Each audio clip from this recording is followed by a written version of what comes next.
BMW has become the king of controversy this decade. It seems like every new model has critics that don't like the design, but BMW continues to push forward. It was the BMW M3 and M4 5 years ago. It was the iX and IM a couple of years ago. And now it's the X3. Now the X3 has always been a popular crossover, very conservative styling, but this generation BMW has gone in a different direction. A year ago, I checked out the X3 M50. Great performing crossover with the B58 motor.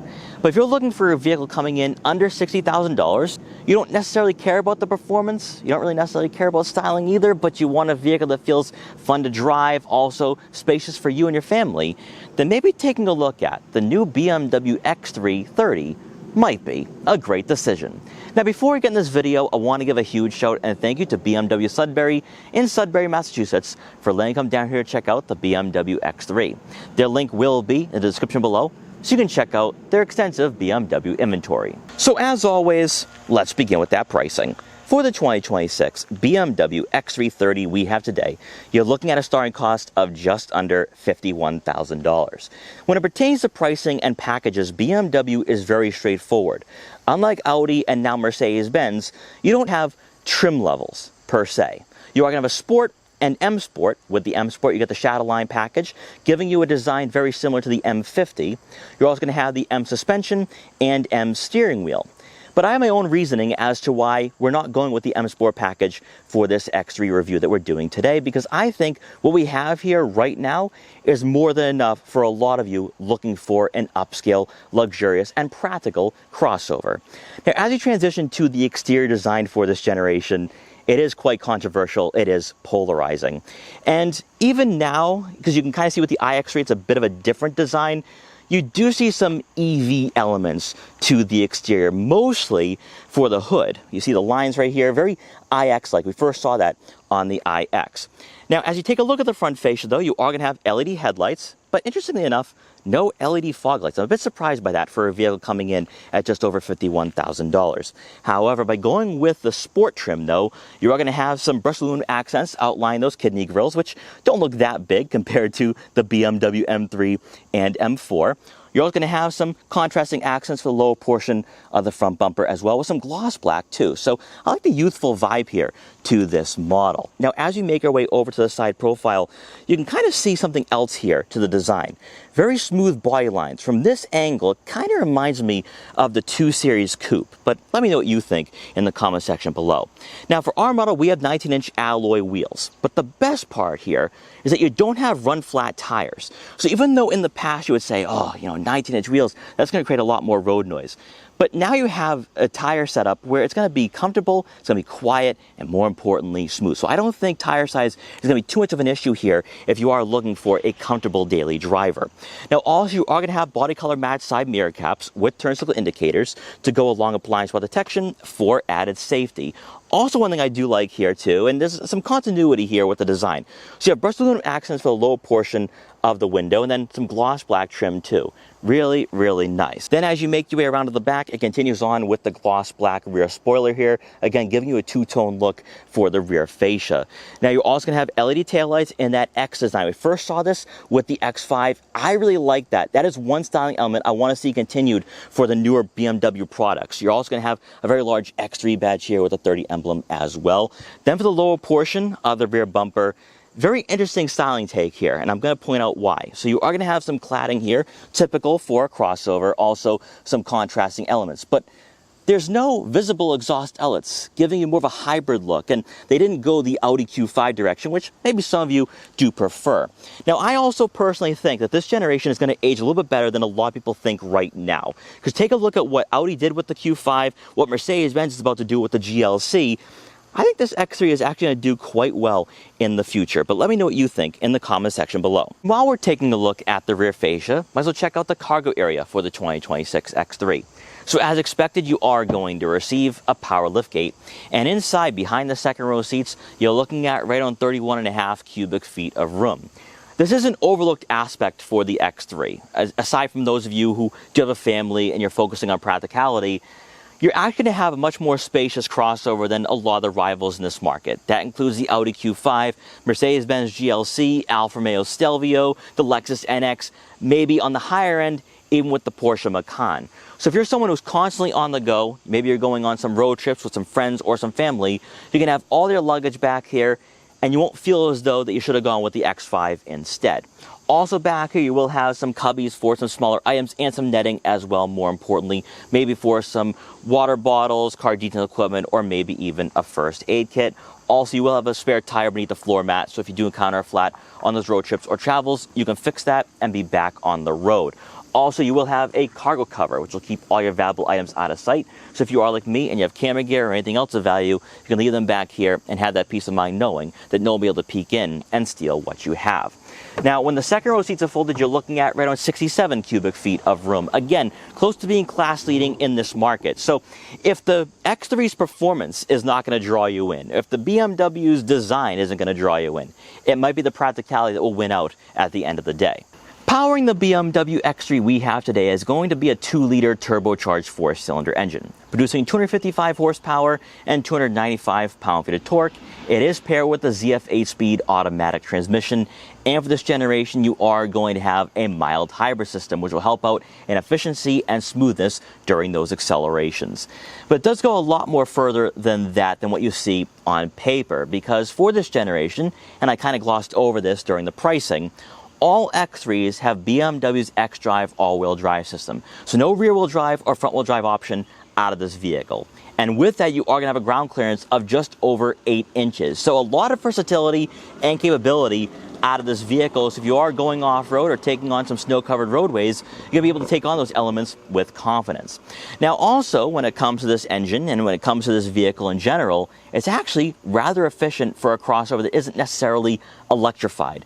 You're looking at right around 27 miles per gallon in the city and 33 miles per gallon on the highway, which is actually very competitive with the Audi Q5 and Mercedes-Benz GLC. Then stepping inside the BMW X3 we have today, we are greeted by power adjustable heated Vaganza seats for both the driver and passenger, with the driver's side having 2-position memory for added convenience. And what is up with those door controls? I have no idea why BMW incorporated this for a vehicle under $60,000 and also a vehicle that isn't an EV. I understand the futuristic element to this, but it's just completely unnecessary. However, I do like the accented lighting. That I do like. Returning to these seats though, they're comfortable, they're supportive, they're plush. That's really all you need out of a vehicle coming in just over $51,000 with taxes and fees included. With BMW being a luxury brand but also a performance-oriented brand, I think these seats complement the driving experience and really sets a tone for what this model is going to be offering you on a weekly basis. Now in front of you will be a very beefy steering wheel with aggressive 10-2 and firm 9-3 grips. For our model, this steering wheel is heated. I'll dive into that in a minute because it is part of an optional package. In front of you will be a full digital gauge cluster here, which BMW has trimmed down on the sun glare a bit, and compared to last generation, it's a bit more immersive. Now, we have checked this out numerous times in recent BMW reviews, so I'm not going to take a deep dive into that today. However, you can change up the layouts, you can change up the information that is being displayed, so it is customizable, which is something I really like seeing in this market. But better yet, for our model, we do have a head-up display, so you can customize the layout for that head-up display, giving you your traffic sign recognition, digital speedometer, turn-by-turn navigation, so that way you're paying attention to the road ahead of you rather than looking down at screens. Then as we take a look at the infotainment system, which is conjoined with that digital gauge cluster, this is BMW's iDrive 9 user interface, giving you wireless Apple CarPlay and Android Auto compatibility. But I do think this is a major step backwards in regards to user-friendliness, because you don't have physical buttons and dials for your dual-zone climate control or any other type of control here on the dashboard. Everything is placed on the screen, which I know a lot of you are complaining about right now. At the bottom of the screen will be your touch-sensitive icons for your dual-zone climate control, your AC, front and rear defrosters, fan speed, and fan direction. There's also a dedicated menu for your climate. So you usually have that, but this isn't as user-friendly, and I would like to have more of a tactile and analog experience. Also at the bottom of the screen will be quick access icons for your radio, your navigation, your home screen, and then you have a layout for all your widgets for BMW ID, Connected Drive Store, personal assistant, climate control, data privacy. It's all right here. We see a lot of this now in this particular market, but also right now in the automotive industry, since a lot of manufacturers are going in the Android-based software direction. So if you like having a tablet-like layout, you're going to find that here with the X3 for 2026. Then when placing the X3 in reverse, for our model, we have a plethora of camera angles to choose from, giving us a 3D view, a top view, side views, also front and rear backup cameras with trajectory. Love to see it. So it gives you a lot more visibility and safety when you are parking on city streets or in a tight garage. So if you're looking for that type of technology, it is available here for the BMW X3 for 2026. Continuing on, beneath the head unit, you are going to have your touch-sensitive icons for your hazards, max front and rear defrosters. Beneath that will be your wireless phone charging pad, your 2 USB-C inputs, storage compartments for your smartphone, wallet, or other tech gadgets, then 2 cup holders. Then for the center console itself, you are going to have a rotor dial. I know, great to see because it's not available in the BMW X1 or X2. There'll be quick access icons once again for your home screen, your media, telephone, navigation, and back buttons. So dual functionality, I think it's great to see in this market. You have a volume knob with your tuning.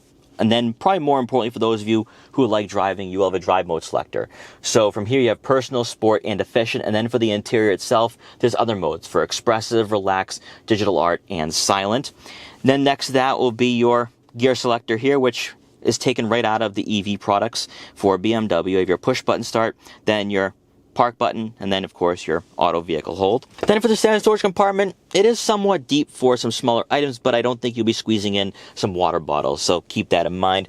And then to round out the front seating area for our model, and this kind of leads me into a package that we have here for this X3, we do have a panoramic sunroof, which brings in a lot of natural light to the interior and opens up the interior, more importantly. But let's talk about that package that we have here today. So for $3,450, the premium package we have today, we have an interior camera, head-up display, parking view with 3D view, which we've already gone over, parking assistant plus, driving assistant plus, remote engine start, heated steering wheel, and panoramic moonroof.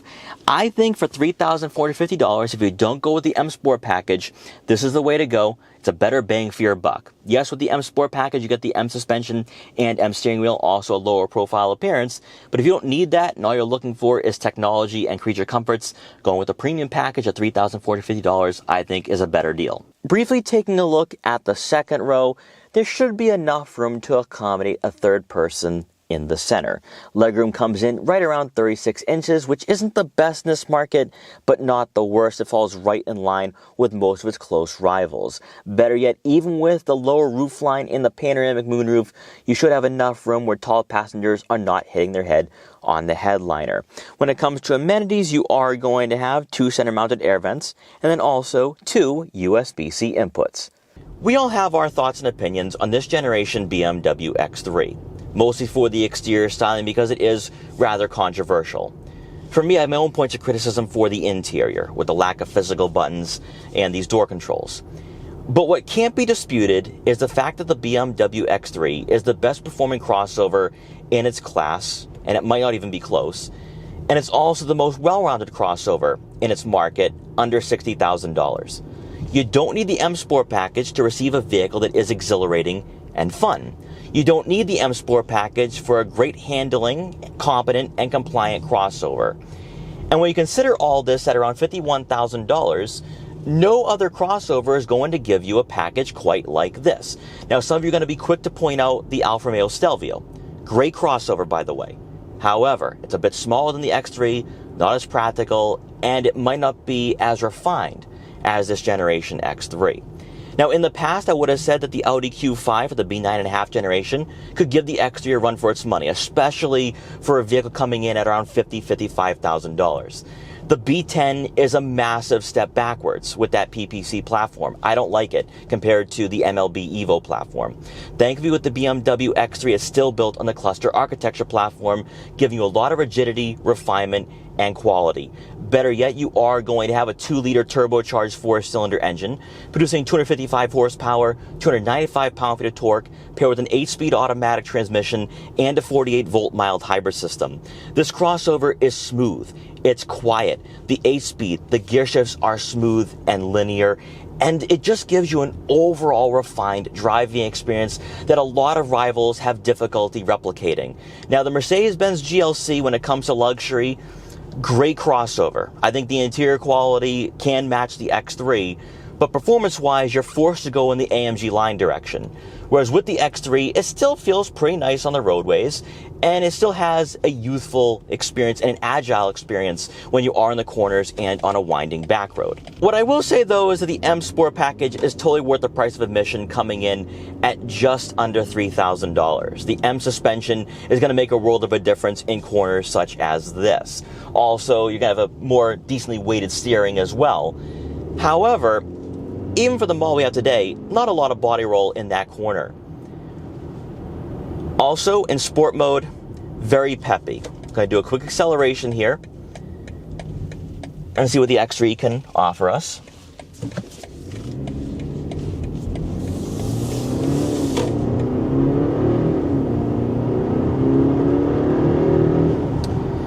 Now you're looking at a 0 to 60 time of just under 6 seconds. And again, that's quick. And if you're someone looking for a crossover that is going to be luxury focused, tech focused, and also exhilarating and fun, the X3 checks off all those boxes. Also, even for the model we have today, it is set up to be a driver's crossover. A hexagonal-like steering wheel with aggressive 10 and 2, firm 9.3 grips, paddle shifters. If you're someone who has a family, you don't need to be lulled to sleep every single time you drive this vehicle. Your weekday commutes are going to be fun. And that is something that I can really appreciate here for this generation X3, even with the exterior styling. Now, comfort-wise and the suspension, obviously without the M Sport suspension, you can glide over the roadways. The suspension is not going to be abusive. It's actually really comfortable as well. And when you are in sport mode, the gear shifts are not overly aggressive where it's like, oh man, I just have to pop it back into normal mode and I can just relax. I think you're going to like this crossover in all modes and in all situations. Further doubling down on being the ultimate driving machine and being a enthusiast-focused crossover right off the bat, these seats have a lot of bolstering and support. I mean, you're not swaying around at all, and better yet, they're not firm though. So the cushioning is there. For those longer drives, you're not going to be dealing with any type of fatigue. When you're on a winding back road, you can have a lot of fun. And that is what's really important about this model. You don't need to go with the optional packages. And that's where I think the X3 is providing a lot of value and has a unique value proposition, more importantly. Now, the last thing I want to point out here is the overall vision being behind the wheel of the X3. You have a nice panoramic view. A-pillars are somewhat aggressive, so you are going to have some blind spots when you are approaching intersections or red lights. Taking a look at your side mirrors, they are decently sized. I can see what's on my blind spots and the lane next to me. And looking out back, nice clear view even with the headrest in the way. Seat positioning, you do sit pretty high up in this model as well, giving you a traditional crossover feel. So its agility, its athleticism is not going to come at the expense of being a smaller crossover or come at the expense of being car-like in that way. You're still going to have the best of both worlds here, and also that ground clearance coming in at over 8 inches. So it's a great versatile vehicle, practical, and also I think a great value, especially right now. When this crossover first came out, the design was polarizing. But now take a look at the rivals that are coming out with their own new models. The new Audi Q5, the new Mercedes-Benz GLC. Germany's going backwards here. They are going backwards. But at least for BMW, they have doubled down on performance, they've doubled down on the refinement, and even for a model without the M Sport suspension, you have a crossover that feels very sporty and engaging, and that's what's most important at the end of the day for a vehicle wearing the BMW badge. So guys, I hope you enjoyed this quick review for the 2026 BMW X330. If you did, please like, comment, share, and subscribe for more, and I will see you guys next time.